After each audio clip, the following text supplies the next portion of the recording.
عم رمضان عنده 63 سنة. عم رمضان كان حارس مشرحة. عم رمضان كان حارس مشرحة زينهم. فين يا هناء؟ في مصر أم الدنيا. طبعا عم رمضان جات له غلطة من اللي شايفه. السلام عليكم ورحمة الله وبركاته.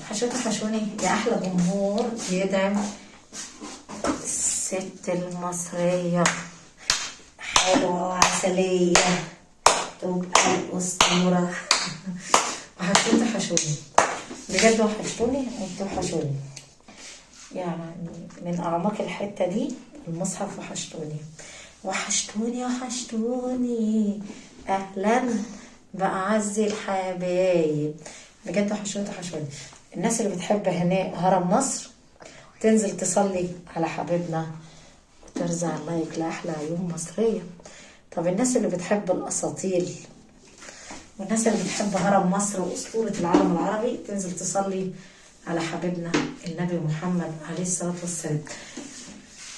انت تصلي يا واد وانا اصلي، كلنا نصلي على حبيبنا النبي محمد. كل واحد ربنا خصص له لقمة عيش، صح؟ بس انا بقى زعلانة منك. ليه يا هرم؟ زعلانة منك عشان ما بتحطش لايك للأسطورة هنا. حط لايك كومنت لأحلى أسطورة مصرية عربية، وايه تحط لايك لكل الأهرامات اللي في العالم، وتقول لي انت كده عسل وكده سكر يا هناء وكده مصرية. اصلا من يومك يا هناء وانت اسطورة العالم العربي. واحد كاتب لي بيقول لي انت اسطورة، انت مش اسطورة اليوتيوب، انت اسطورة مصر كلها. شكرا يا باشا، انت على راسي من فوق. تحية لكل الدول الخليج، كل الدول. تحية لمصر وام الدنيا، بلدي اللي بفتخر بيها. انا بفتخر ان انا مصرية بنت بلد، ابويا راجل وجابني راجل. وبفتخر كمان بكل الناس اللي حبتني، كل الناس، اهل الكويت واهل الامارات واهل السعودية واهل قطر واهل الجزائر واهل طبعا ليبيا واهل العراق واهل المغرب وكل الدول واهل المنصورة بلدي مصر واهل اسكندرية واهل اسماعيلية واهل بورسعيد. شرف يا باشا على راسي كل الناس الحلوة اللي حبتني واهل مطروح. ورحمة النبي الغالي تسلك النية كده من ناحيتي، سلكها كده وحط لايك للفقيرة اللي بتاكل عيش على الله. ولو مش عايز تحط لايك برضه عندك حرية الاختيار، تنزل تحط كده، حط ديسلايك يابا، مش بتفرق معانا. بس عايزة اقول لك رسالة كده وانت قاعد بتتفرج عليا، ورحمة النبي الغالي لو عندك اخت بنت زي كده وتعبانة وشقيانة عيني عليك ياها، طب وحياة احلى عيون مصرية هتحط لايك لهرم مصر، عشان الهرم زعلان قوي وكالعادة يعني عارفين لازم اعمل دماغ مصري. والله العظيم انا عيانة وتعبانة. بص المنظر، بص المنظر اللي هناك ده، كل دي مواعين، كل دي مصايب بترفع على دماغنا. بس يلا بقى، كل واحد يا ابني بياخد عادي، ما بياكلش مع الهرم. الهرم بقى له يومين نايم كده، يوم الجمعة ما اشتغلش ما عملش حاجة، فمش هتفرق معانا، ما بتفرقش مع الهرمات كلها. المهم انت بقى بتحبيني، يلا اثبت لي حبك ليا، تنزل تكتب لي كومنت وتقول لي انا بحبك يا احلى اسطوره. وطبعا الناس اللي بتحب هرم مصر تنزل ترزع اللايك للاسطوره وحياه امك الغاليه. وتصلي على حبيبك النبي محمد بن عبد الله. انت صلي يا ابني، صلي بس كده من قلبك كده، وحسسني مره واحده ان انت بتحبني. حبني يا ابني، حبني، انا غلبانه والله. حبني كده من قلبك. تصلي على ايه؟ على حبيبك النبي محمد عليه الصلاه والسلام. اللهم صل وسلم وبارك على سيدنا محمد. لو صليت على النبي كده النبي يجي يتشفق لك كده ان شاء الله عليه الصلاه والسلام، ويصلي عليك، وانت تاخد حسنيه وانا اخد حسنيه، كلنا بناخد مع بعضينا. المهم عايزه اقول لك على سر. قعدت يومين كده ما بشتغلش. اول حاجه الجمعه ما اشتغلتش، والسبت ما نزلتش فيديوهات. بس يلا بقى، بحبكم كتير. حياة امك الغالية. تحط لي لايك وكومنت حلو، حياة امك الغالية. منتظرة الكومنت بتاعك الحلو. تحط لايك لهرم مصر، تقول لي 5 و5 عليه لكل الاهرامات اللي في العالم عشان انت ست مصريه جامده. حياة امك ما تنساني. احبكم. نكمل بقى قصتنا يا حلوين. حطينا اللايك، عملنا القهوه بتاعتنا الجميله اهي، حتى الوش اتدلق وربنا. يلا مش مهم، غيرها يا هارا. المهم عم رمضان راجل كان كبير في السن، كان حارس بيحرس المشرحة، قاعد على الكرسي بيستلم من الساعة 7 صباحا ل7 يعني من 7 مساء يمشي 7 صباحا، يجي واحد تاني يستلم. فهمتوا كده صح؟ ورديتين على فكرة. وبعدين يا هناء في ليلة من الليالي كده، وده كلام عم رمضان، في ليلة من الليالي كان قاعد بيشرب قهوته الجميلة زي حالتي كده ومظبط بيكيف دماغه. بعدين هنا كان بيحب يكيف دماغه، وبعد ما كيف دماغه قاعد بيقرا في الجورنال. راجل مثقف يعني، ما يقولكوش انه كبير بس راجل الله اكبر عليه يعني، راجل خبره. كان بيشتغل بقى، عنده متعه انه يشتغل. في ناس حتى لو كبرت في السن بتزعل عشان هي لو ما اشتغلتش يا حلوين بتزعل. في ناس تعودت على الشغل. انا ابويا الله يرحمه ويسامحه فضل يشتغل لحد 60 سنه. انا بعرفكم يعني، حتى ابويا نفس القصه، كان طول عمره بيحب يشتغل. المهم لحد ما اليوم المشؤوم ده جه، قاعد يقرا في الجورنال، حصلت له مفاجاه غريبه ما كانتش على خياله، هو راجل غلبان. المهم سمع صوت جوه التلاجة. حبوا يعملوا لعبة كده عايزة اقول لكم عليها.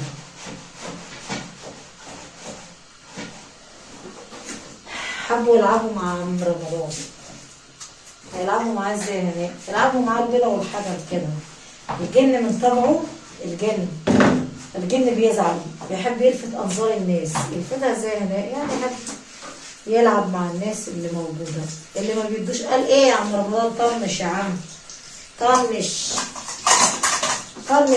يكبر دماغه، بس كبر دماغه انه ما يسألش في اللي بيخبط. عم رمضان عارف ان الجن من طبعه بيحب الحب الاستطلاعي. ازاي؟ يعني يختار الشخص ويرعبه. لو ميت قتيل لازم الجن يبتدي يرازي اللي قاعد لما يكون الدنيا جايه عليه او مظلوم. فهمتوا كده؟ يعني لو انا ميته مقتوله لازم اقعد اخبط وارزع. المهم في ليله من الليالي كده عم رمضان من طبعه بيسكت، بس كان يوم مشؤوم ما ينفعش حد يسكت فيه. عدى دي جثه بنت جميله سبحان من خلق جمالها. طبعا كالعادي لازم الجثه تخش التلاجة. لما تكون جثه مقتوله محطوطه على الطبيب الشرعي وتتشرح والكلام ده كله. المهم قاعد كالعاده في 2024 قاعد كالعاده بيتفرج، بيقرا قرآن وبيشرب فنجان القهوه بتاعه. ليه صوت خبط ورزع.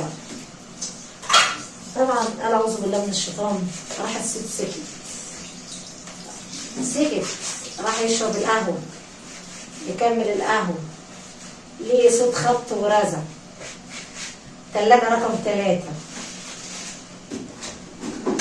بص على كل التلاجات، افتكر ان التلاجة رقم 3 هي اللي عماله تسكع يا حلوين. راح يفتح التلاجة اكتشف مفيش حاجه جوه التلاجة. ليه البنت الجميله اللي احنا قلنا بعدين يا حلوين؟ راح يبص ملهاش حاجه. رجع تاني على الجورنال، كل ما يجي يقرب على فنجان القهوه لما تكون الجثه نفسها في القهوه، الجثه نفسها في القهوه. راح تاني يفتح التلاجة ملهاش حاجه. رجع تاني. ليه؟ التلاجة رقم 3 هي اللي عماله تسكع. راح يفتح سبحان الله لقي بنت سبحان من خلق جمالها مصوره، يعني من جمالها حكايه. الراجل قاعد يبص عليها. رجع طلع الثلاجه اللي هي نايمه فيها الدرج، لقى بنت جميله جدا جدا. راح راح يرجعها، راح يبصله ومفتحه عينيها يا حلوين. الراجل اتصدم عمل كده، قال اعوذ بالله من الشيطان الرجيم. لا لا، العين مغمضه. قال يظهر متهيألي من كتر السهر اللي انا سهرته. تصدق بالله من كتر السهر يا راجل، من كتر السهر اللي انت سهرته يا عم رمضان. ربنا يهدي لك نفسك. رجع يشرب القهوه. ليه القهوه؟ استغفر الله العظيم، يعني يا رب بردت. قال اعوذ بالله بقى، انا زهقت من عيشتي. طب اخرتها ايه يا رمضان؟ اخرتك كل خير يا رمضان، اخرتك عسل، اخرتك سكر يا روميو. المهم وبعدين عم رمضان ما زعلش، لا مشي في امان الله. بس يا ريته ما مشي، يا ريت.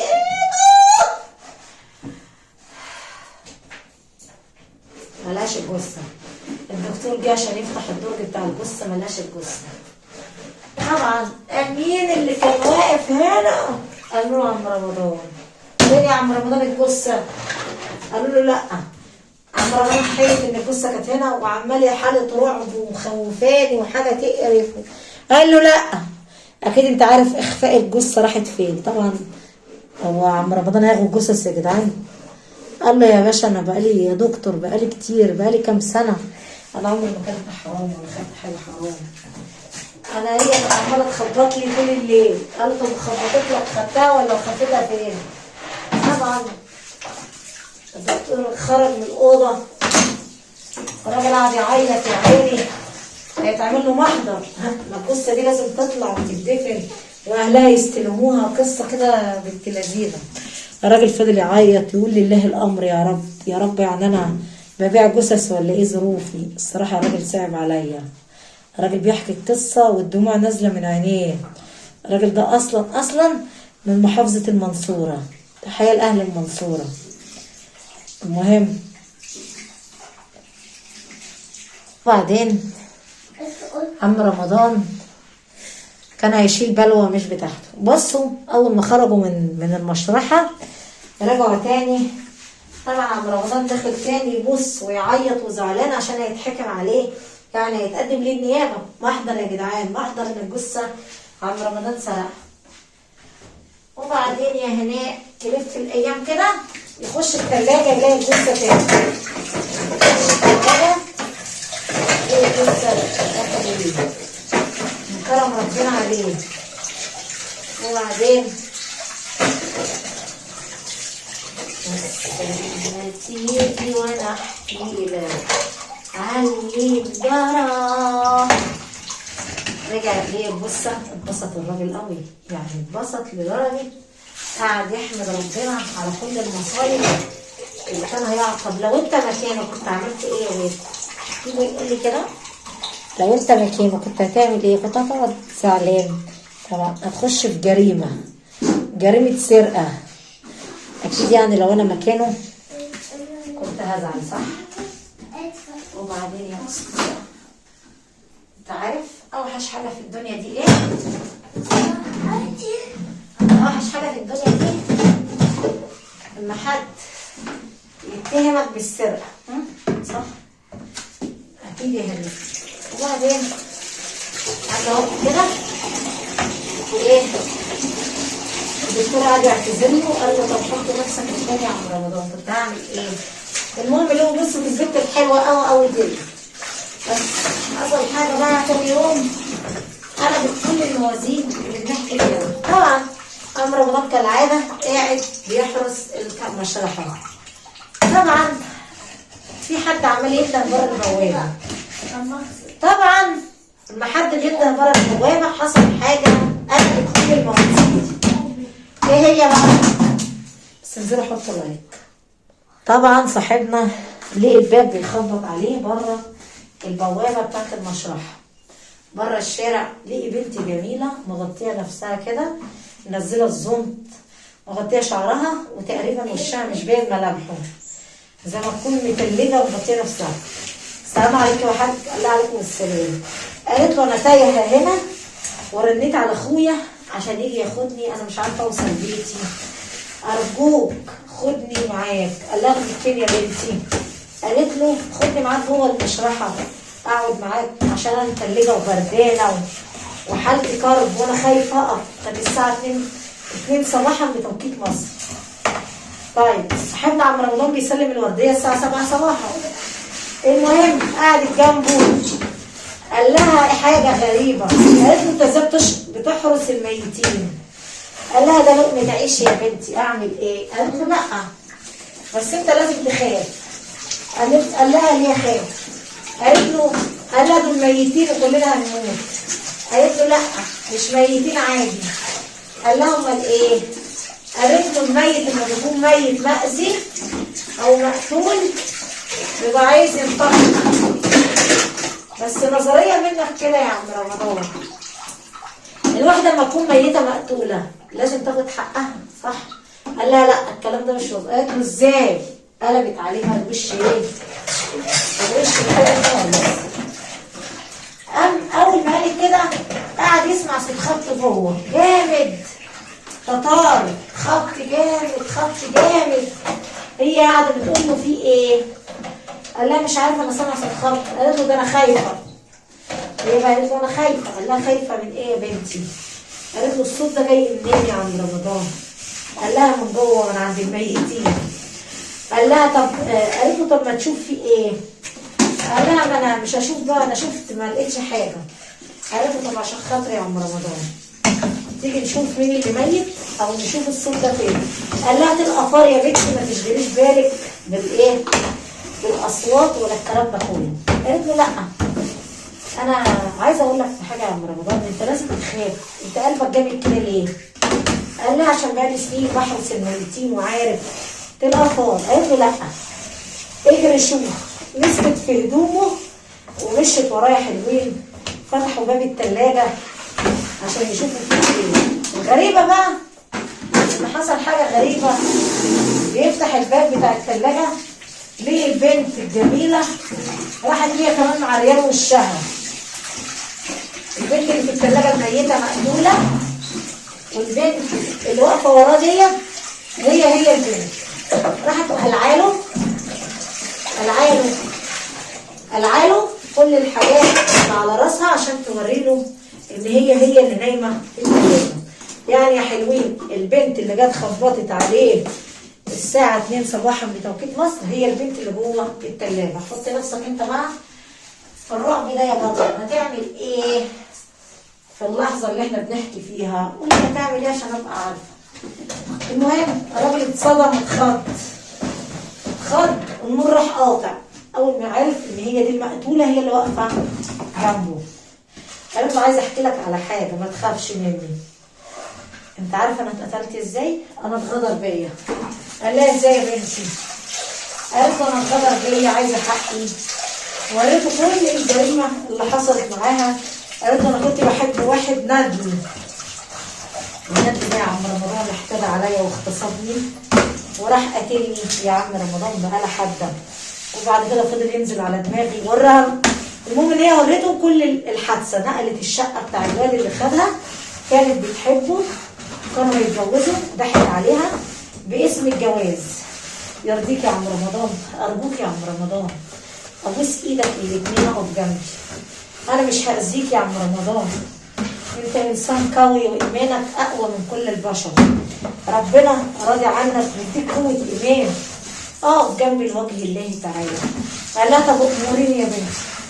قالت له انا هحكي لك على اللي حصل وتجيب لي حقي. طب اجيب لك حقك ازاي؟ هتاخدي الورقه دي تحطها في الثلاجه جنبي عشان الدكتور يشوفها ويشوف التليفون دوت. قال لا طب احكي. حكت له على القصه كلها ان الواد ده خدني وعايزني بالجواز، وبعدين قال لي انا عازمك على عيد ميلاد اختي. وبعد ما قال لها انا عازمك على عيد ميلاد اختي طلع فوق عمل حاجه ما كانتش تخطر على بالنا يا حلوين. حط لي منور وبعدين قمت بالنوم لقيته محتدي عليا ومغتصبني وايه ويا ريت تيجي على كده. اول ما قلت له حرام عليك راح ايه نازل عليا وموتني، وما قلت له هفضحك. دي كل القصه كل الحاجات دي. وبعدين التليفون ده بس ايه هو اللي هيجيبه عشان خاطر الحكومه ما عطلتش في مين اللي قتلني، انت اللي هتجيب لي حق.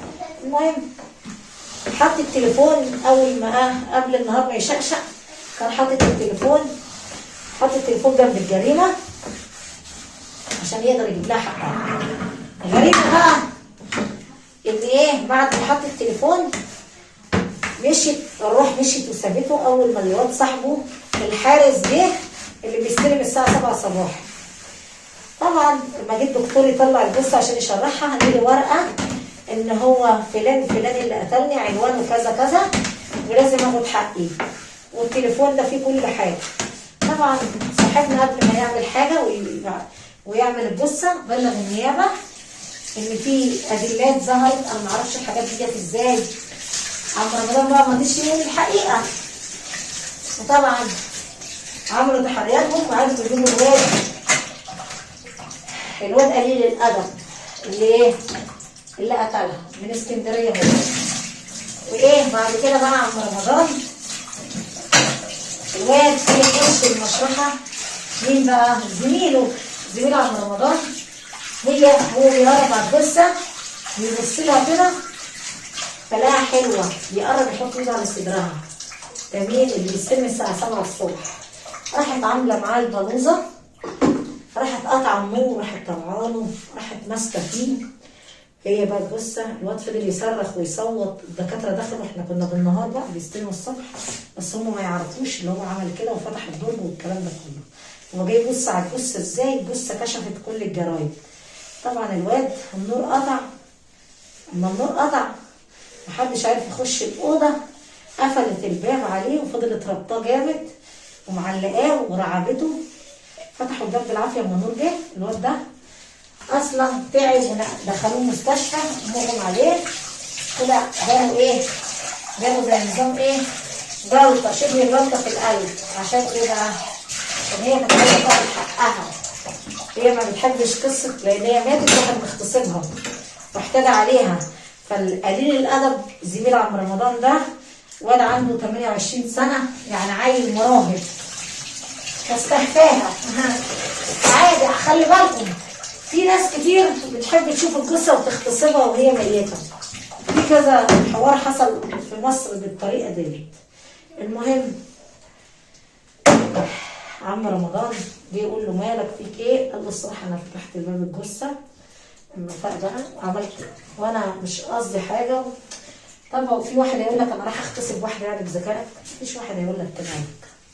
المهم يا حلوين، مش عارفه اقول ايه الصراحه، يعني حلوه. المهم دي قصتنا النهارده يا حلوين. وعم رمضان هو اللي قدم الواد اللي هو اغتصب البنت عشان تاخد حقها. ساعات المقتول بيبقى عايز ياخد حقه بس، فهمتوا؟ اي جثه، اي حد مقتول الروح بتبقى عايزه تنتقم من اللي عمل كده فيها. ودي كانت قصتنا النهارده. عم رمضان ده راجل شهم وبطل اصلا، تحيا مصر.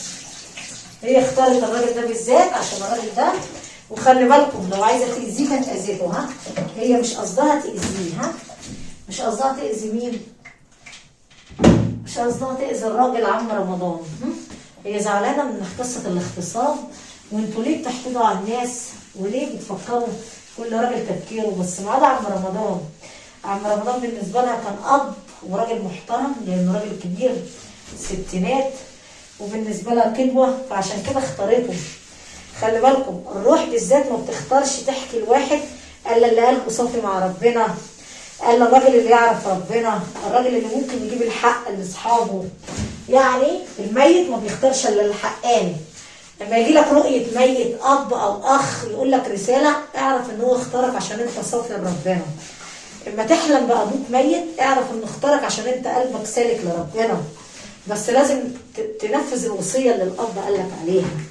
اوعى تفكر ان الميت طالع لك كده استهزاء او اي حاجه، لا. الميت طالع لك عشان بيحبك انت، في بينه وبينك حب. حتى لو جالك واحد صديق ميت وقال لك انا عايز منك كذا، اقف جنبي، هات لي حق بنتي، اعرف ان اختارك انت يا ولد. لازم تجيب له حقه. ازعل بقى لو ما جبتش حق الميت. اهم حاجه في الدنيا دي انك تفهم وصيه الميت. ما تخافش، الميت لما يجيلك يبقى مبشرك بحاجه حلوه. لو اداك حاجه يبقى في رزق جايلك، لو اداك حاجه تاكلها اعرف ان ربنا راضي عنك، في سفر جايلك، في حاجه، في خير، في رزق، ربنا هيرزقك، هيفتح لك كل باب مقفول. بجد بقى دي نصيحتي الست المصريه. لو جالك بيطلب منك حاجه اعرف ان عايزك تتصدق عليه او تقرا له قران يا بطل. مش جالك كده من فراغ، لا ده هو بيحبك يا معلم. هو لما بيحبك كان قال لك ايه؟ انا عايز اشرب، شربني يا فلان. انا عايز اكل، انا جعان. ليه ما بتفتكرنيش؟ اعرف انه عايز منك يا واد صدقه. صدقه حلوه. طالما طلب منك حاجه اعرف انه بيقول لك انا عايز صدقه يا صاحبي. ليه نسيتني يا صاحبي؟ ولو ابوك بيقول لك افتكرني وعايز صدقه، ولو امك بتقول لك افتكرني يا حبيبي، نسيتني ليه يا ابني؟ لو سمحت طلع صدقه عن ميت. طالما جالك، لما يجيلك يبقى هو حبك عشان انت قلبك صافي مع ربنا. ودي قصتنا النهارده يا حلوين. وحياة امك الغاليه ورحمه والديك وحياة امك الغاليه ما تنساني تعمل لي لايك وكومنت حلو كده. مستنيه التعليق منكم عشان انا اصلا بحبكم يا احلى جمهور بيدعم الست المصريه. تنسونيش في اللايك والكومنت. انا برضو بتعب في القصص وبتعب. واحد بيقول لي هنام ما وريكيش الا القصص او ما وريش الا القصص. انت بقى عندك مره تحكي لك شويه سهاري، ممكن تلاقي السهاري على الانتساب، تلاقي السهاري معاها تكلمك تفتح لك كاميرا، او ممكن تبعت لك مقطع تبعه لك. واحد تاني بيقول لي مفيش برنامج بتعمليه. لا يا باشا، انا ما عنديش برامج ولا عندي افلام ولا عندي تمثيليات. هو ده الفيديو علني لكل البشر، هو ده شغلي ولقمة عيشي. لا بعمل انتساب ولا عندي سناب ولا عندي تليجرام ولا عندي صفحة فيسبوك ولا عندي تويتر ولا عندي اي حاجة. اي مرة تضحك عليك وتقول لك انا هنايا الاسطورة حول لي فلوس، دي مش شغلانتي يا باشا. انا لا بكلم حد ولا بقول لراجل حول لي. نقول تاني، ما عنديش سناب، ما عنديش تليجرام، ما عنديش انستجرام، ما عنديش سناب شات، ما عنديش تويتر، ما عنديش تانجو، ما عنديش فيسبوك، ما عنديش اي حاجه. ما عنديش الا صفحه التيك توك بتاعتي هنايا الامبراطوره وبطلع لايف بنفسي. بس لو عجبتك القصه ما تنساش تحط لايك وكومنت حلو. بحبكم كتير ومنتظره على